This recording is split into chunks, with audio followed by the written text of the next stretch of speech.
Mesdames, Messieurs, bonjour et bienvenue sur For You Média Africa, votre média panafricain. C'est l'heure de votre émission de For You matin. Et aujourd'hui, c'est mercredi, votre jour, car ce jour, il est fait spécialement pour vous. Il vous donne la possibilité et l'opportunité de vous exprimer sur des sujets de votre choix ou encore de commenter les sujets qui vous seront proposés dans le cadre de cette émission. Alors, pour ce jour, pour cette émission, nous vous proposons 3 sujets. En sujet d'accueil, on se dirigera avec vous du côté du Sahel. Les pays du Sahel osent la rupture. Le Burkina Faso, le Niger et également le Mali décident, ou du moins envisagent, de tourner le dos au franc CFA. Cette monnaie coloniale qui a longtemps entravé leur souveraineté monétaire, mais aussi leur développement économique et même leur indépendance financière. Cette décision annoncée par Bassolma Bazier, président de la Commission nationale de l'AES, marque un tournant historique pour ces pays qui cherchent aujourd'hui à prendre leur destin en main et à définir leur propre politique économique. En effet, le franc CFA a souvent été critiqué, même est toujours critiqué pour son lien avec le trésor français et les contraintes qu'il impose aux pays qui l'utilisent. En abandonnant cette monnaie, les pays du Sahel visent donc à renforcer leur autonomie et à promouvoir un développement économique plus endogène. Mais quand même, on s'interroge avec vous ce matin, qu'est-ce que cela signifie vraiment pour leur économie et leur avenir? Cette décision pourrait permettre aux pays du Sahel de mieux contrôler leur politique monétaire et également de prendre des décisions qui répondent efficacement à leurs besoins spécifiques. Cependant, il est important de noter que cette décision, ou du moins cette transition, ne se fera pas sans défi, notamment en termes de stabilité économique, de confiance des investisseurs. Du moins, les peuples du Sahel ont soif de leur liberté et indépendance. Et je crois, du moins, tous les Africains et Panafricains pensent qu'il est plus que temps de tourner le dos au franc CFA. En thématique principale, première thématique, on se dirigera avec vous cette fois, c'est du côté du Tchad. Succès Masra, ancien Premier ministre tchadien et par ailleurs figure de l'opposition, est détenu depuis près de 2 mois. Il est accusé d'avoir orchestré le massacre de 42 éleveurs survenus à Mondakao le 14 mai 2025. Les allégations qu'il rejette fermement. Eh bien, face à ce qu'il considère ici comme étant des poursuites politiquement motivées, ses avocats tchadiens et français appellent désormais et curieusement à l'intervention directe du président français Emmanuel Macron.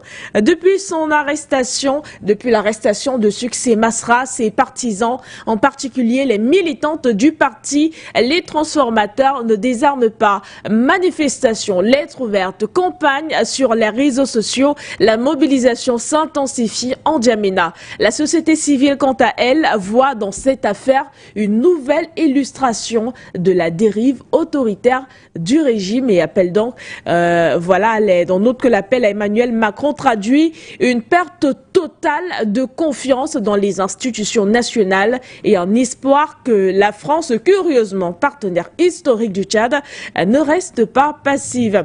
Alors, mesdames, messieurs, voilà pour ce sujet. On espère en parler avec vous ce matin. Et puis, un autre sujet sur la table. Le dernier, on parle ici d'une certaine brouille qui avait été annoncée, affirmée et même chantée par certains médias français, où il disait qu'il y a une brouille et même des tensions actuellement au sein de l'UEMOA, surtout et principalement entre le président de la Côte d'Ivoire et le président du Burkina Faso, le capitaine Ibrahim Traoré. L'Union économique et monétaire ouest-africaine, l'UEMOA, a catégoriquement démenti les informations selon lesquelles l'organisation serait paralysée par des tensions entre les présidents Alassane Ouattara et Ibrahim Traoré. Contrairement à ce qui a été rapporté par certains médias français, les sources proches du dossier affirment aujourd'hui que la décision de non-rotation à la tête du Conseil des ministres de l'UEMOA a été prise par les chefs d'État membres de l'organisation lors d'une réunion à huis clos tenue récemment. Cette décision a été motivée par la situation actuelle dans la sous-région qui nécessite une continuité dans la prise des décisions. Mesdames, Messieurs, voilà pour les thématiques de ce matin. On se retrouve tout juste derrière cette transition.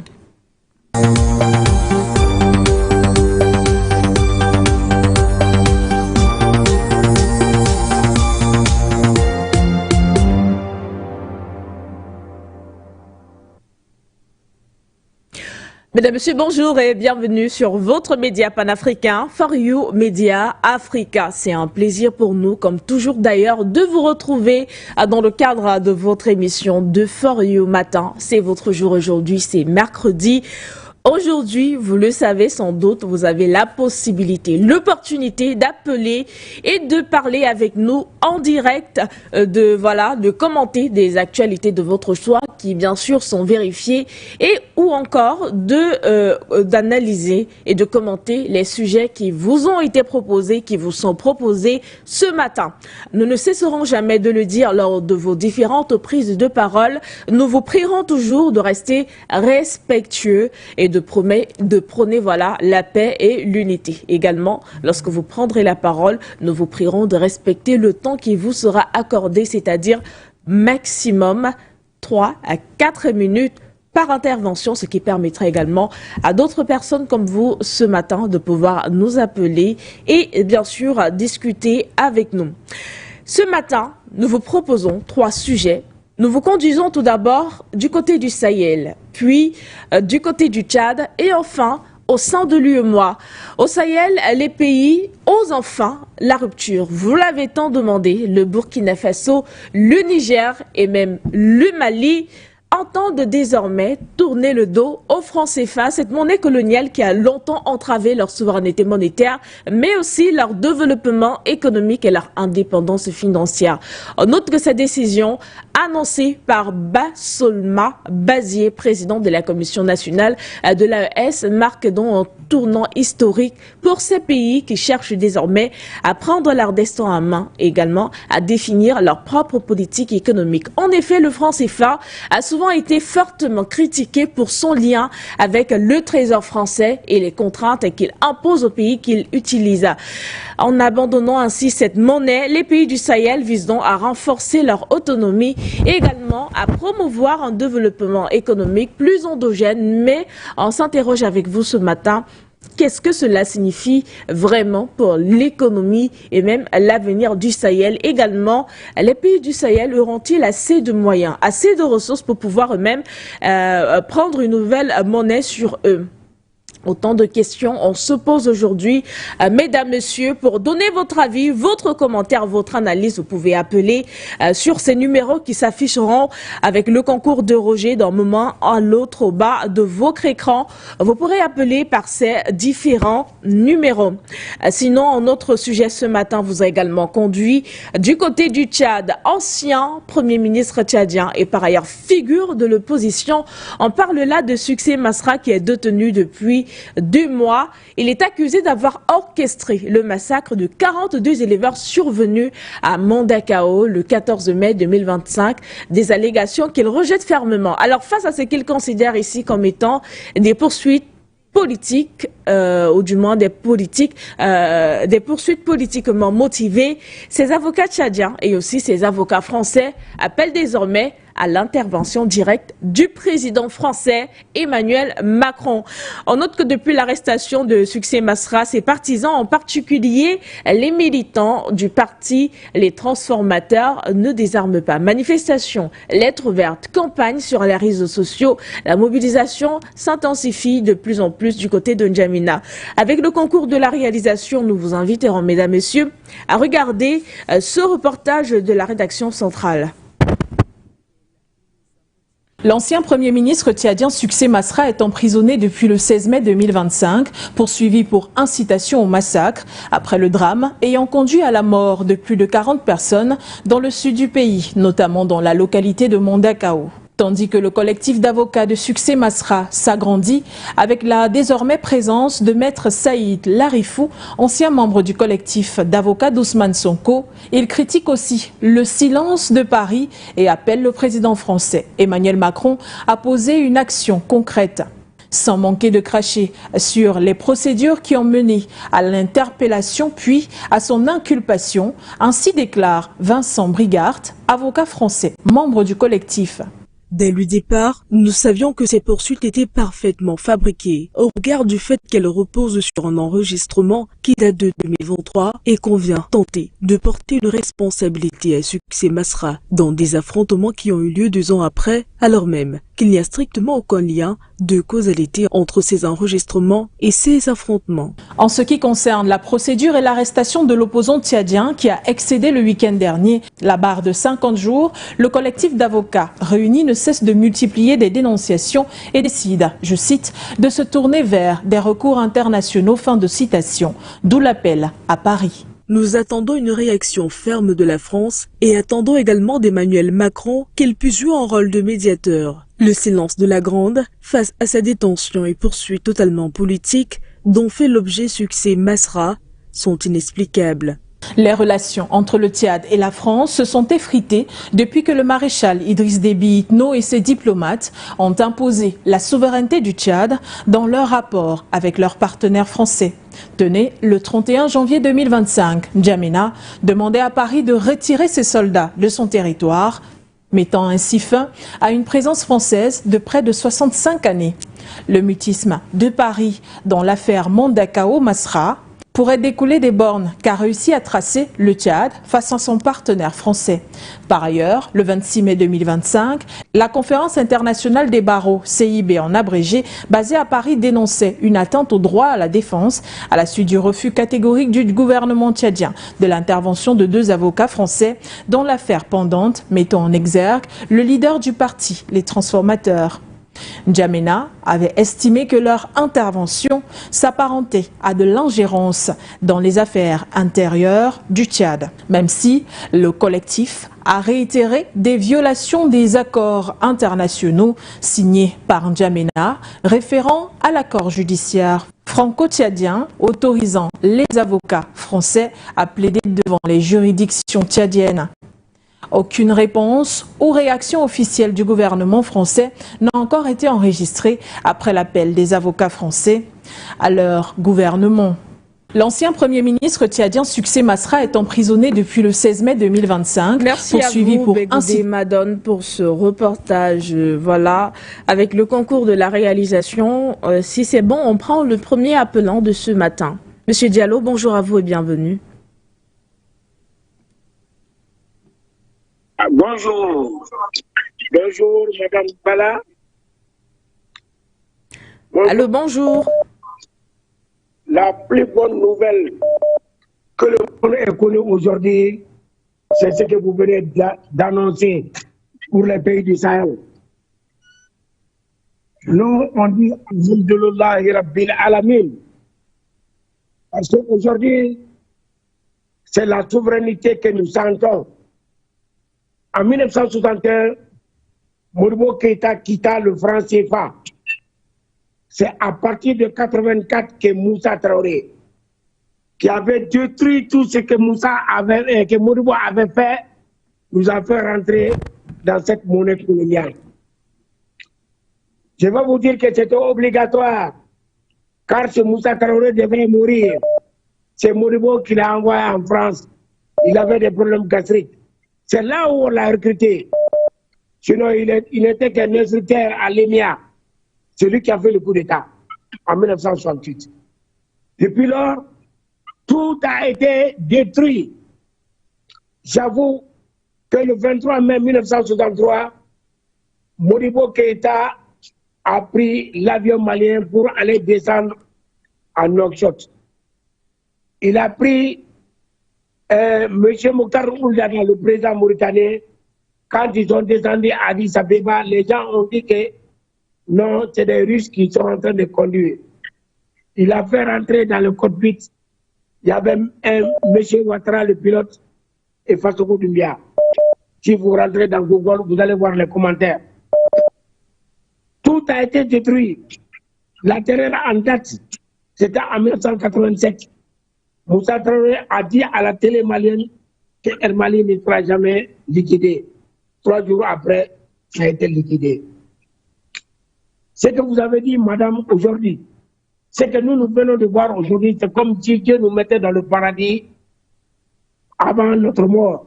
C'est extraordinaire. J'avoue que nous embrassons les 3 présidents. Nous embrassons les 3 présidents. Parce que l'Afrique va voir maintenant que sans la France, on peut tout faire. C'est la France qui ne peut rien faire sans les Africains. La France ne peut rien faire sans l'Afrique. Et récemment, on a bien entendu qu'il y a eu des coupures de courant. C'est parce que tout simplement, l'uranium nigérien n'a jamais été acheté. C'est la France qui produit le CEPA. La France fait ce qu'elle veut. Elle donne ce qu'elle veut au Niger. Comme cela a été coupé, ils sont obligés d'aller payer l'uranium. Maintenant, ils ne peuvent plus. Ils ne peuvent plus, madame. Vous êtes extraordinaire. Cette nouvelle est vraiment formidable. Forum Média, vous êtes extraordinaire. En ce qui concerne Succès Masra, c'est une honte. Dieu fait bien les choses que ce type n'a pas été président du Tchad. Comment on peut souhaiter l'intervention d'un Macron? Macron n'est pas le président du Tchad. Ce n'est pas le président du Tchad, madame. Voyez-vous, les Africains sont comme ça. Les endocolons. Les endocolons. Succès Masra. Il a fait sortir les gens. Il y a eu plus de 300 morts. Il a fui pour aller aux États-Unis. Quand on a proposé d'être Premier ministre, il est revenu. Et c'est lui qui a organisé les élections. Il avait dit qu'il y a eu des trucs. Il n'a même pas voulu participer aux élections législatives. Maintenant, après, il veut revenir. Il a dit que non, il faut une réconciliation. Et tu vas aller dire aux gens de s'entretuer entre eux. Même l'âme d'un serpent est aussi importante, à plus forte raison, elle-même. C'est extraordinaire. Madame, nous vous remercions. Vraiment, cette nouvelle. Aujourd'hui, je n'ai pas encore mangé, hein, mais je vais gêner. Je vais faire le carême aujourd'hui pour cette nouvelle-là. Merci. Merci à Forum Média. Et que Dieu donne longue vie à votre PDG et à tous les membres de Forum Média. Merci. Merci à vous, c'est nous qui vous remercions. Merci pour votre appel ce matin. Ça nous fait plaisir. On poursuit avec un autre appelant, avec le concours de la réalisation, bien sûr. Bonjour à vous et bienvenue. Bonjour madame Bala, bonjour à vous, c'est le panafricain depuis la Côte d'Ivoire. Madame Bala, en tout cas c'est une bonne nouvelle pour l'AES. Franchement, c'est une bonne nouvelle. Les gens disaient, ils vont passer par où? Ils vont passer par où? Ils vont passer par où? Ils vont passer par où? Mais ils ont eu le chemin et le chemin adorable est là. Voilà, les propagandes qui font les émissions que nous écrivons passer par où là? Voici l'AES qui est là. C'est une bonne nouvelle. Et la nouvelle, elle est très bonne. Elle est très très bonne et j'applaudis beaucoup. Il faudrait que nous aussi, la Côte d'Ivoire, on emprunte ce chemin-là avec l'AES.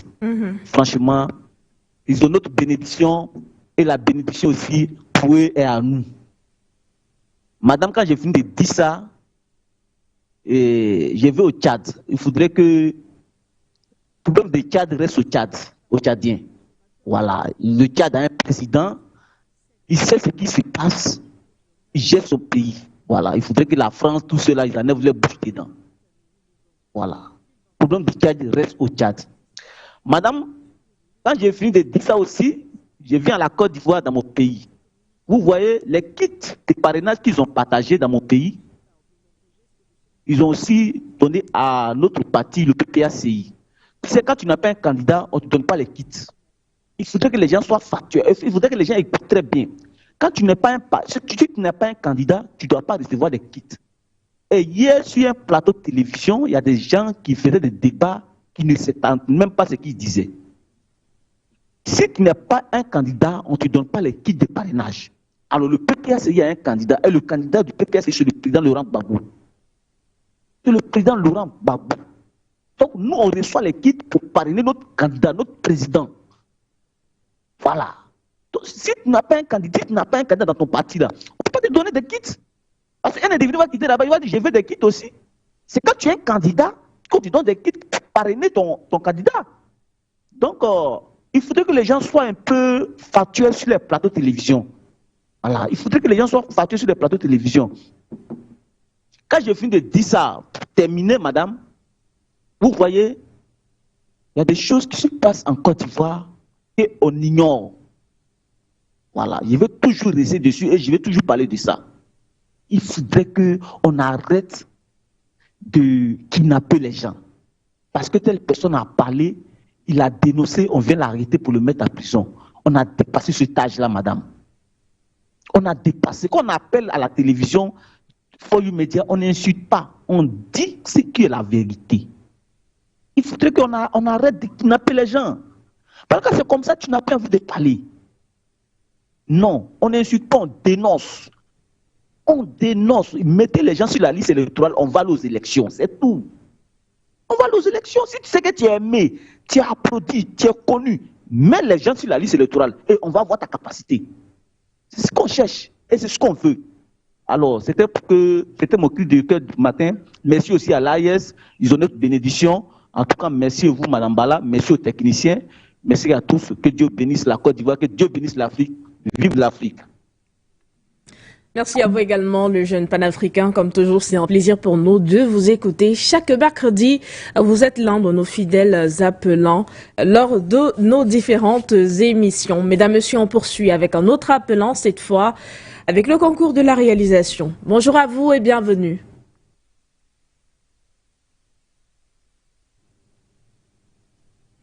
Alors, quelques soucis de connexion en attendant, bien sûr, que d'autres appelants arrive avec nous ce matin. Nous le rappelions. Ce matin, nous vous proposons 3 sujets. Le premier sujet, c'est du côté de l'AES, où les pays de l'AES osent la rupture. Le Burkina Faso, le Niger et également le Mali. Il décide maintenant de tourner le dos, ou du moins envisage de tourner le dos au franc CFA, cette monnaie coloniale qui a longtemps entravé leur souveraineté monétaire, mais aussi leur développement économique et même leur indépendance financière. Sa décision annoncée par Bassolma Bazi, président de la Commission nationale de l'AES, marque un tournant décisif et même historique pour ces pays qui cherchent à prendre leur destin en main et également à définir leur propre politique économique. En effet, le franc CFA a souvent été fortement critiqué et même est toujours aujourd'hui critiqué pour son lien avec le trésor français et les contraintes qu'il impose aux pays qui l'utilisent. En abandonnant cette monnaie, le franc CFA, si cela venait à se concrétiser, les pays du Sahel seraient donc en train de renforcer leur autonomie et également à promouvoir un développement économique plus endogène. Mais on s'interroge ce matin, qu'est-ce que cela signifie vraiment pour leur économie et leur avenir? À en croire certains analystes politiques, principalement des analystes de l'Occident, les pays de l'AES ne sont pas encore prêts à prendre sur eux une monnaie, à prendre sur eux cette décision de quitter le franc CFA, car selon ces analystes occidentaux, les pays de l'AES semblent aller trop vite en besogne et devraient d'abord rester dans le franc CFA pour mieux nourrir une potentielle idée de quitter du franc CFA. Est-ce que vous partagez cet avis? Êtes-vous pour ou contre? Qu'en pensez-vous réellement, mesdames, messieurs? Nous attendons votre appel, nous attendons vos appels ce matin pour pouvoir réagir avec nous sur ce sujet. Un autre sujet ce matin vous conduit tout droit du côté du Tchad. Au Tchad, vous suivez sans doute cette actualité qui se fait autour de Succès Masra, l'ancien Premier ministre tchadien et par ailleurs figure de l'opposition qui est détenu depuis près de 2 mois. Il est accusé d'avoir orchestré le massacre de 42 éleveurs survenus à Mondé-Kao le 14 mai 2025, des allégations qu'il rejette fermement et face à ce qu'il considère comme étant des poursuites politiquement motivés. Ces avocats tchadiens et français appellent désormais à l'intervention directe du président français, Emmanuel Macron. Comment et pourquoi? Nous espérons en parler avec vous ce matin. En appelant au bout du fil, bonjour à vous et bienvenue. Ok, bonjour madame. Depuis l'Espagne, je vous remercie pour tout ce que vous faites pour l'éveil de l'Afrique. Et elle est bienvenue et on doit les supporter. Et moi, je dis toujours, si cette monnaie, l'AES, arrive à faire sortir cette monnaie et il sort du franc CFA, c'est la chute de la France parce que réellement, l'économie, la France vient pomper l'économie africaine. Et sans l'Afrique, sans les 14 pays, la France ne peut rien faire. La France dépend de l'Afrique, dépend des 14 pays. C'est nous qui payons les fonctionnaires français, c'est nous qui payons les gens qui sont en arrêt de travail en France. Donc, si vraiment l'AES nous fait cet honneur de faire sortir cette monnaie, c'est génial. Et à propos du Tchad, moi, franchement, je ne sais pas pourquoi la France doit s'ingérer dans les problèmes internes. Nous, on ne s'ingère pas dans leurs problèmes. Ils viennent s'ingérer et ils viennent nous inculquer la démocratie, les droits de l'homme. Ils n'ont pas à s'ingérer dans la politique interne de nos États, madame. Et moi, il serait temps que nos dirigeants, parce que moi, je ne vois pas, moi, je suis en Occident, je suis en Europe ici, mais moi, je ne vois pas des présidents africains. Je ne les vois pas s'ingérer dans la politique européenne. Et ce sont eux chaque fois. Donc, il est temps qu'on sorte de ce carcan. On n'est plus des enfants. Il faudrait que les chefs d'État s'en rendent compte. Et franchement, je vous remercie pour tout ce que vous faites. Et aussi, je vais demander à tous les appelants, même s'ils n'ont rien à dire, qu'ils essaient d'appeler et remercier votre chaîne. Parce que comme ça, on sait que l'Afrique est en éveil. Et je vous remercie. Et à plus, on vous suit depuis l'Espagne. C'est Eric. Merci à vous, Eric, depuis l'Espagne. C'est toujours un plaisir pour nous de vous écouter et c'est nous qui vous remercions, bien évidemment. Alors voilà, mesdames, messieurs, ces différents appelants qui ont eu à appeler ce matin saluent la décision, ou du moins cette démarche qui est entreprise par les présidents de l'AES, notamment le Mali, le Burkina Faso et également le Niger, de pouvoir sortir définitivement du franc CFA. On le sait sans doute, on le sait bien évidemment, si les pays de l'AES venaient à sortir du franc CFA, cela serait une bonne nouvelle pour plusieurs panafricains. Vous l'avez d'ailleurs réclamé plusieurs fois ici lors de nos différentes émissions.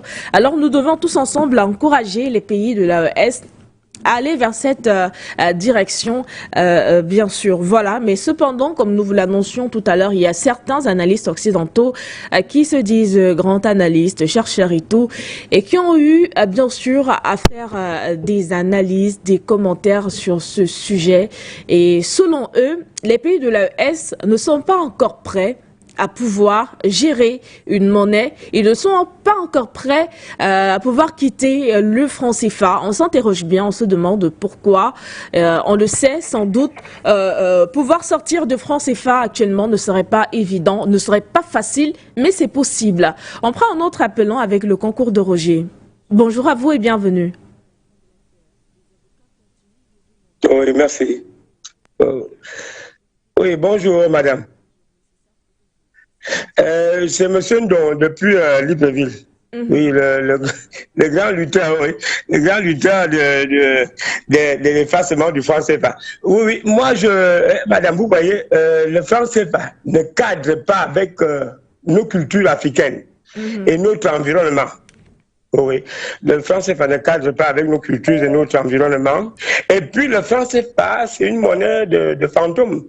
En fait, vous voyez, les gens, les Européens, ils ont, en fait, ce sont pas, moi je nie leur humanité. Je nie l'humanité des gens comme de Macron. Qui n'ont pas d'abord d'enfants, excusez-moi, qui n'ont pas d'enfants, et puis qui, quand on regarde leur mouvement, ils sont contre l'humanité. Tout leur travail qu'ils font, ils combattent l'humain, ils combattent l'homme humain. Voilà. Donc, ils sont là, ils ont dit que l'homme noir, c'est un meuble. Vous voyez, l'homme noir, c'est cadre avec un meuble qu'ils ont dans leur salon. Et M. Poutine leur contredit. Vous voyez que ce sont des blancs bizarres. Alors que M. Poutine, c'est un blanc aussi, hein, comme eux, ils ont la même peau, mais M. Poutine respecte la peau noire. Hein, vous voyez comment, madame, vous voyez comment il faut déconstruire ces gens-là. Et en plus, ces gens-là, quand nos aînés, les tirailleurs sénégalais sont partis combattre Hitler,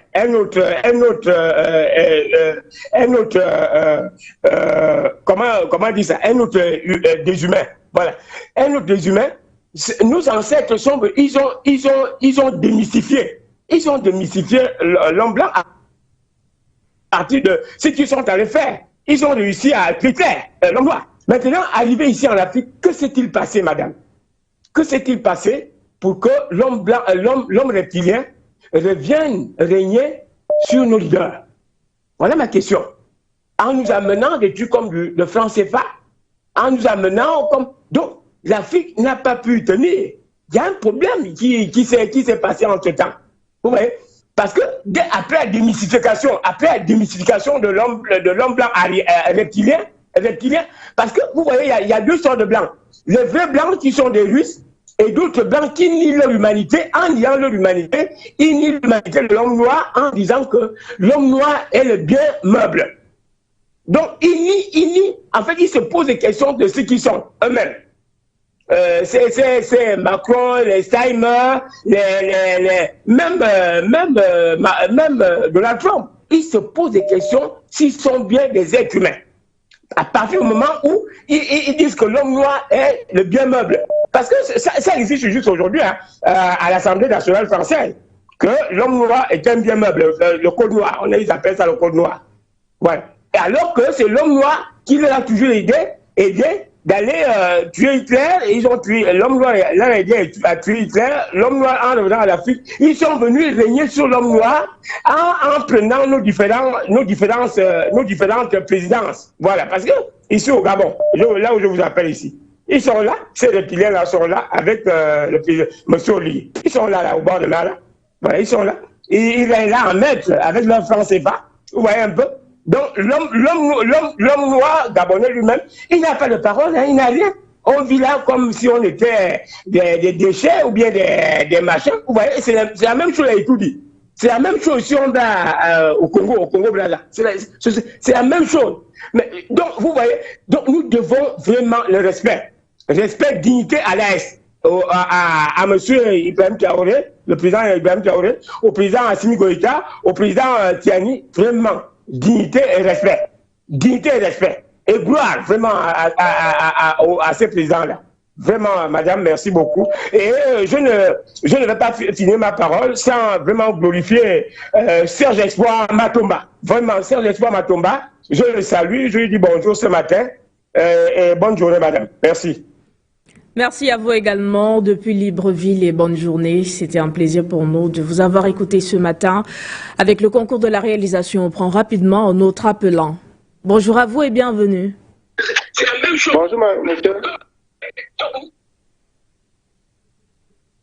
Bonjour, monsieur. Comment vous allez? Je peux m'exprimer? Ok. Bon, moi, j'aimerais aborder un point qui n'est pas à l'ordre du jour. Le premier, c'est concernant les manifestations au Togo. La fois passée, j'avais suivi les interventions des invités où M. Nyamsi et puis M. Anatole ici. Premièrement, ils avaient dit que ça va, que c'est une... comment l'appelle-t-on? Ils avaient dit que c'est une manipulation depuis l'extérieur. Donc, vous savez, être de passage ou bien rester à un coin, aller à un autre coin, c'est différent. C'est différent par rapport à si vous rentrez dans les maisons ou bien vous faites des sondages. Si on fait un sondage digne du nom, vous verrez que ce qui se passe n'est pas une manipulation. Est-ce que les Congolais ont attendu l'AES avant, en 2017, là, il y avait des manifestations produites. Est-ce que c'était une manipulation? La réponse est non. Est-ce que c'est une manipulation de l'extérieur? La réponse est non. Est-ce que l'AES existait? Je pense que non. Donc, quand vous ne connaissez pas ou bien vous ne cernez pas tout le sujet, il ne faut pas dire que non, ça n'existe pas. En tout cas, moi, ça m'a vraiment enfreint le cœur la fois passée lorsque j'ai entendu que c'est une manipulation. Mais j'ai suivi une autre émission dans laquelle M. Haïti a fait une très belle analyse. Il est revenu sur sa parole et j'ai beaucoup apprécié parce que ça m'a beaucoup plu. C'est ça qu'on appelle des intellectuels. Il avait dit quelque chose de début et on avait parlé des photos, des vidéos spéculées. Et par fini, qu'est-ce qu'il a fait? Et il est revenu sur sa parole et il s'est documenté et vraiment j'ai beaucoup apprécié son analyse. Bon, au-delà de ça, j'avais suivi une autre émission il y a 3 mois de cela où on parlait du Mali et de l'Algérie. Il y avait un invité ou bien une invitée sur le plateau qui disait que oui, et si les gens ne veulent pas, ils n'ont qu'à ramener leur diplôme qu'on les a donné en Algérie. Je pense qu'il y a certains propos que nous ne devons pas tenir. Moi, je traverse certaines frontières. Étant là-bas, quand on m'appelle à base de mon pays d'origine, je dis non, je ne suis pas burkinabé, je ne suis pas togolais, je ne suis pas si. Je suis un Africain. Parce que moi, je considère l'Afrique comme un pays et je considère ces pays que les Blancs, ces soi-disant pays que les Blancs sont venus tracer les frontières, je les considère comme les quartiers. Donc, nous, Africains, nous ne devons pas mettre la différence entre nous. Nous devons nous voir comme des frères d'un même pays, d'une même région. Seulement, ce sont les quartiers qui diffèrent. C'est mon analyse, ce que j'ai à dire. Merci. Si d'autres choses me viennent, je vais remercier. Merci à vous. Merci à vous également. C'était un plaisir pour nous de vous écouter. Vous pouvez bien sûr revenir si vous le souhaitez. Nous serons ravis de vous écouter une fois de plus. Avec le concours de la réalisation, nous tentons de prendre notre appelant ce matin.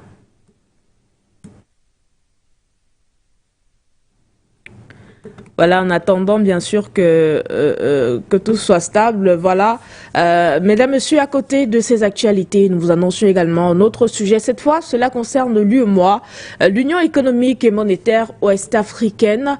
L'UEMOA a catégoriquement démenti les informations selon lesquelles l'organisation serait paralysée par des tensions entre les présidents Alassane Ouattara et le président du Burkina Faso, le capitaine Ibrahim Traoré. Alors, contrairement à ce qui a été rapporté par certains médias français, des sources proches du dossier affirment que la décision de non-rotation à la tête du Conseil des ministres de l'UEMOA a donc été prise par les chefs d'État de l'organisation lors d'une réunion à huis clos tenue récemment.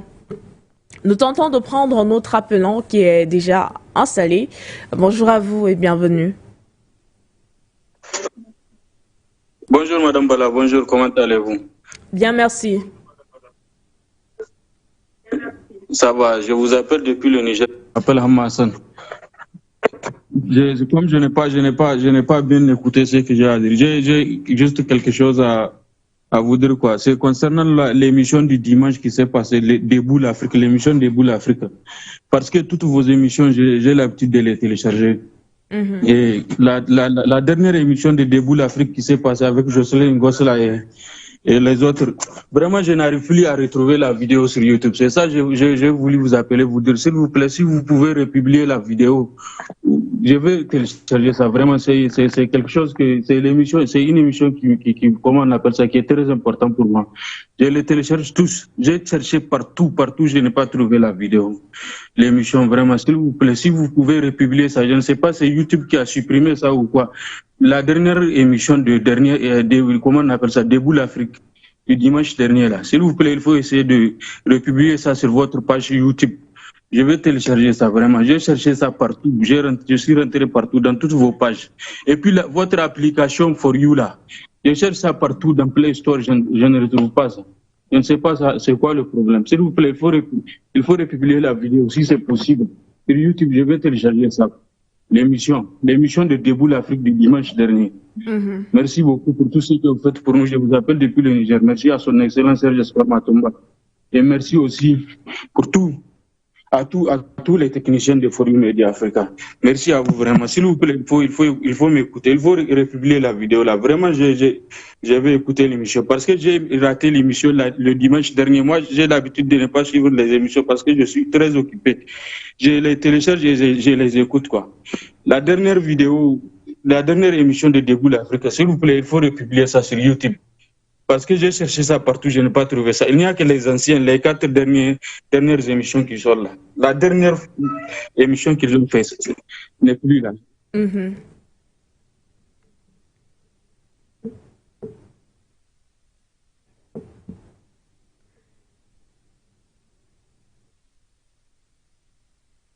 Voilà, merci à vous monsieur d'avoir appelé ce matin. Nous avons écouté.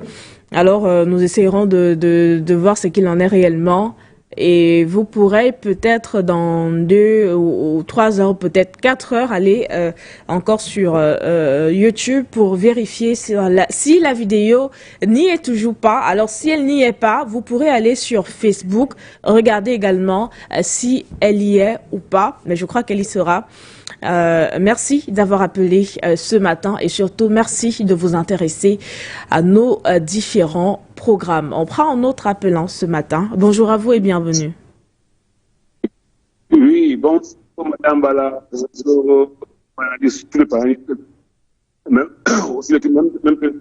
Bonjour de ma part. Merci beaucoup. Bon, en ce qui concerne l'agent de l'AES, je pense qu'ils ont vraiment rempli les conditions parce qu'ils avaient décidé qu'ils devaient changer. C'est normal. C'est normal. Si tout le reste de l'Africain aussi faire la même chose, on devait s'en sortir dans le problème. Vous voyez comment le finance juste après l'impact pour venir nous dire. Il faut vraiment qu'on arrive tout ça là. Vraiment, merci beaucoup.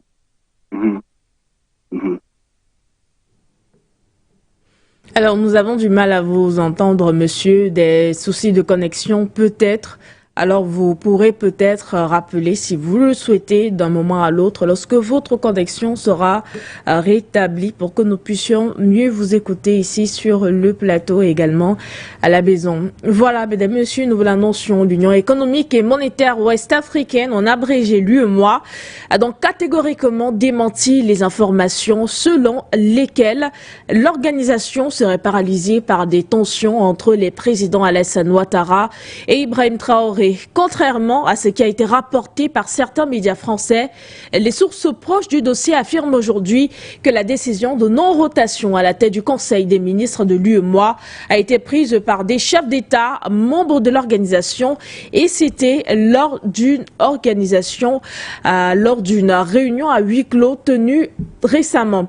On note également que cette décision a été principalement motivée par la situation actuelle dans la sous-région qui nécessite donc une stabilité et même une continuité dans la prise de décision.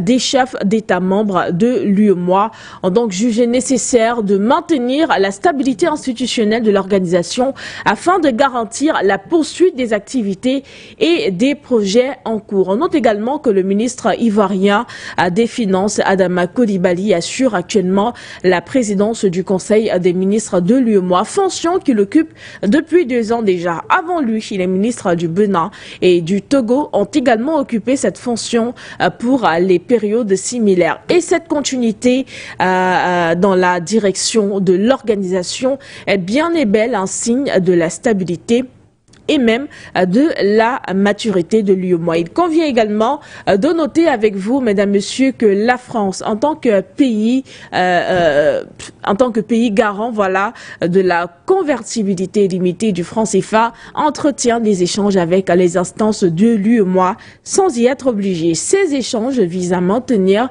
la stabilité financière et économique de la sous-région selon des sources européennes et sont également régis par des accords et des protocoles spécifiques. On rappelle, certains médias avaient récemment rapporté que l'UEMOA était paralysé par un bras de fer entre Alassane Ouattara et Ibrahim Traoré autour de la présidence du Conseil des ministres. Cependant, les sources proches du dossier ont donc démenti ces informations, affirmant que les décisions de l'UEMOA sont prises dans l'intérêt de la sous-région et non en fonction d'intérêts personnels ou encore nationaux. Les instances de l'UEMOA ont donc ainsi confirmé leur engagement à poursuivre les activités et même les projets en cours dans le but de développement économique et social de la sous-région. Mesdames, Messieurs, voilà donc pour ce sujet, on note que c'est le troisième sujet de ce matin. Et voilà, nous attendrons votre appel pour pouvoir, vos appels du mois pour pouvoir mieux en parler ce matin. Alors, pour cette journée, nous vous avons proposé 3 différents sujets. Ces sujets, voilà, ont bien sûr su retenir notre attention ce matin. Également, l'attention de plusieurs appelants et téléspectateurs ce matin sur ce sujet qui se dirige du côté de l'AES. On s'interroge sur la monnaie du franc CFA. Les pays de l'AES décident, ou du moins envisagent désormais de tourner le dos au franc CFA. Est-ce une bonne nouvelle pour les pays africains? Sans doute, certains répondront par l'affirmative, mais cependant, de nombreux observateurs, principalement occidentaux, sont assez sceptiques car pour eux, l'AES n'est pas du tout prête à se détacher du franc CFA, également de la France. Partagez-vous ou non ces affirmations? Appelez, commentez, analysez, donnez votre point de vue sur ces différents sujets. En appelant au bout du fil, bonjour à vous et bienvenue.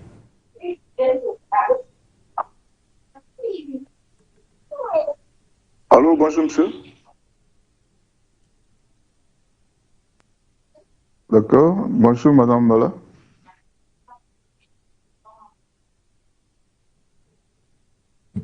La Côte d'Ivoire.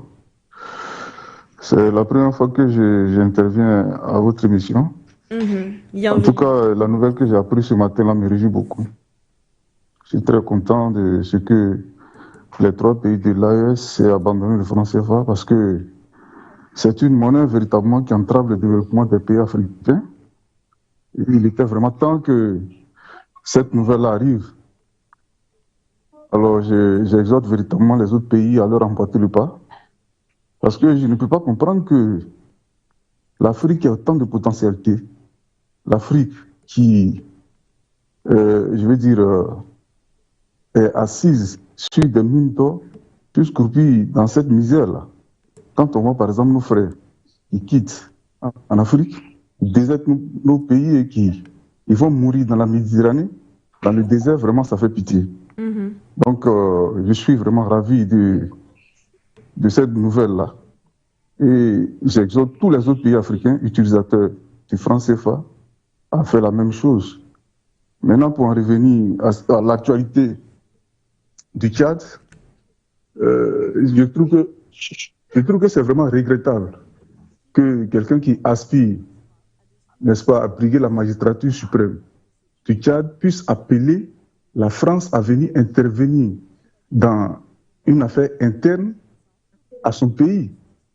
Même si M. Succès Masra était innocent, mais le simple fait qu'il ait appelé le pays colonisateur, la France, à venir intervenir dans son pays, le non-dit, c'est que ce monsieur se considère comme un Français.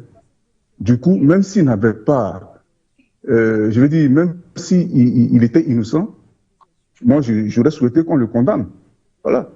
Parce que quelqu'un, c'est comme exactement ce qui s'est passé en Côte d'Ivoire.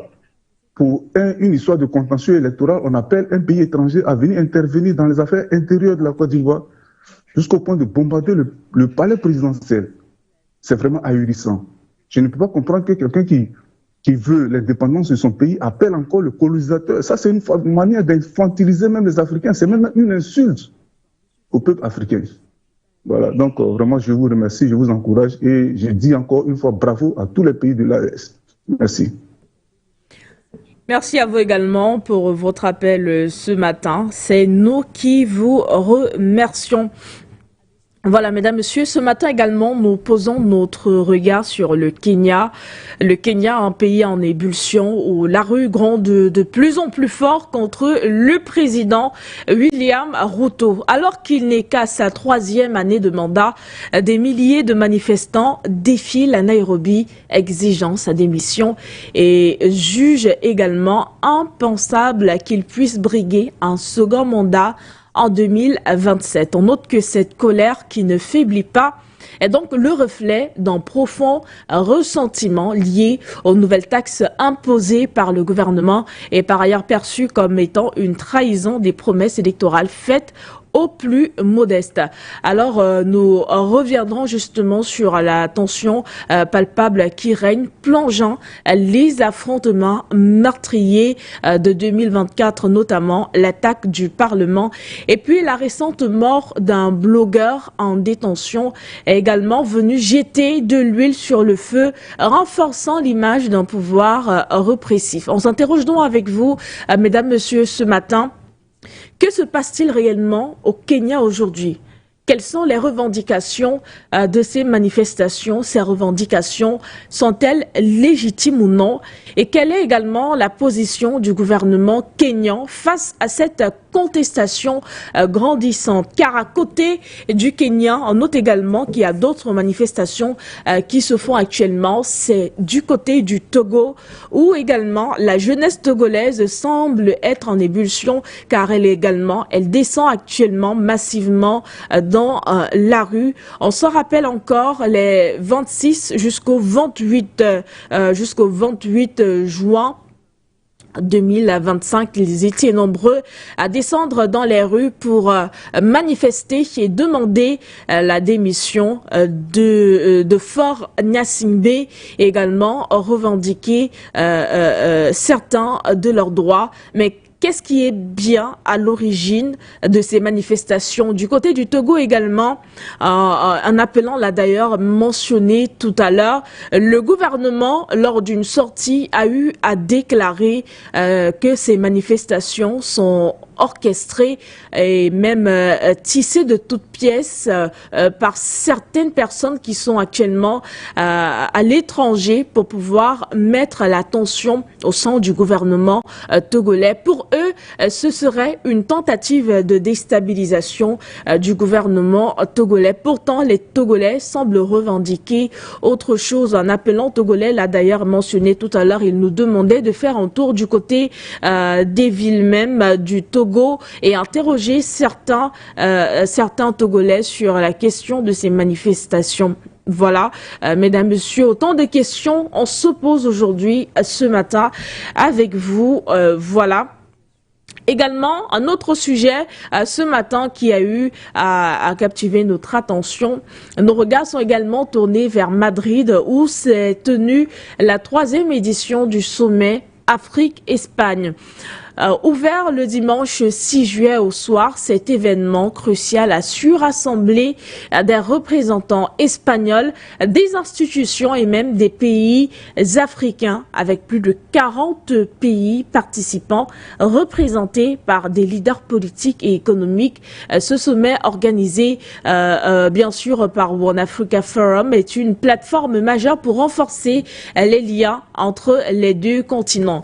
On s'interroge donc avec vous ce matin, mesdames, messieurs, quels sont les enjeux de cette rencontre, quelles collaborations sont également à l'ordre du jour et quelles sont les perspectives pour l'avenir des relations entre l'Afrique et l'Espagne? Autant de questions, mesdames, messieurs, ce matin. On espère avoir quelques réponses avec vous lorsque vous appellerez donc ce matin.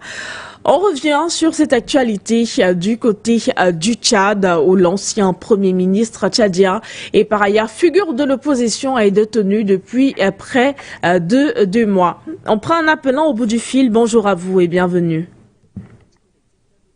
Allô,